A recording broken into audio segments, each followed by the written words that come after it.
You're going to be creating a digital storybook using storybird.com. So the first thing you're going to do is go to storybird.com and you're going to see a page that looks like what's on my screen right now. um, I have already created accounts for you. So all you have to do is go up to the top and click sign in. I've also created myself an account that looks like a student. So I'm going to be doing this and showing you exactly what yours will look like. So your account is your first name and 270 because that's what this class is, and everyone's password is edu270. So once you've done that, you click sign in and it takes you to your class. From this page you can go ahead and click in the middle and click create if you want, but what I need for you to do is go up to the top on the tab that says class and click that. Then it's going to take you to a page where it has your actual assignment.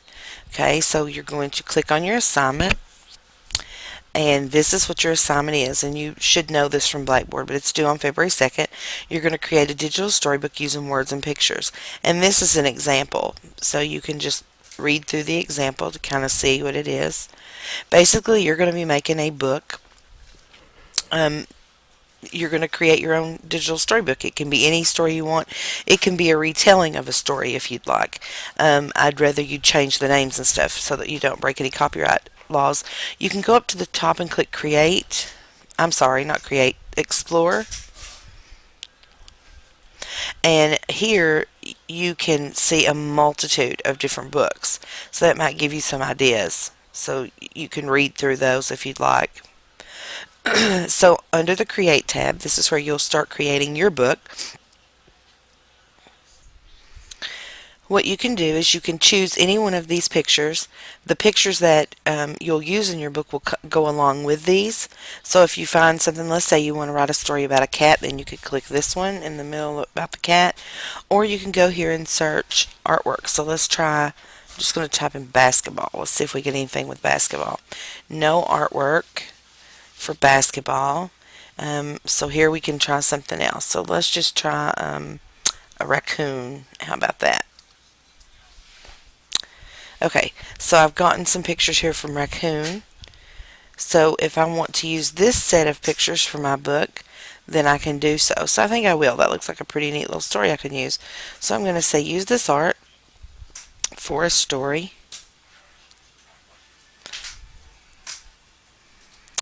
And it gives me all the pictures that are in that art, and I can drag my art to the page and write my story at the bottom.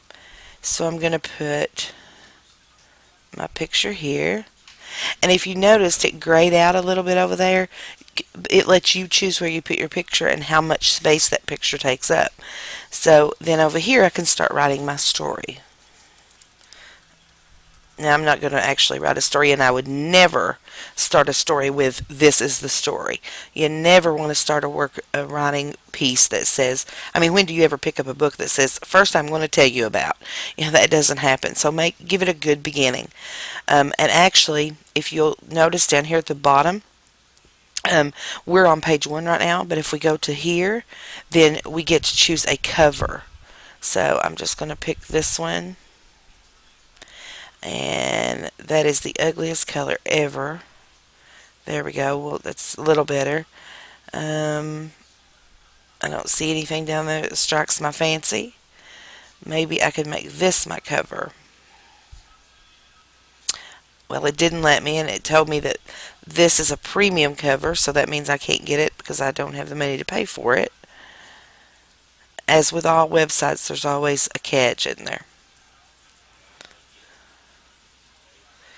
Okay, it's not going to let me have any of those.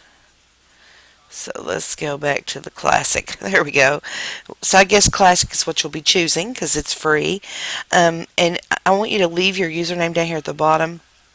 But you can put your name in this class here, or actually up here you would put your book title.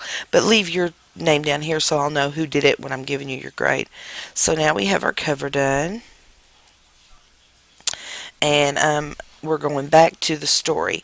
So I've finished page 1. So I'm going to go down here to the bottom right and click add page, and it gave me a new page. So this time I'm going to put I'm going to make it the whole picture.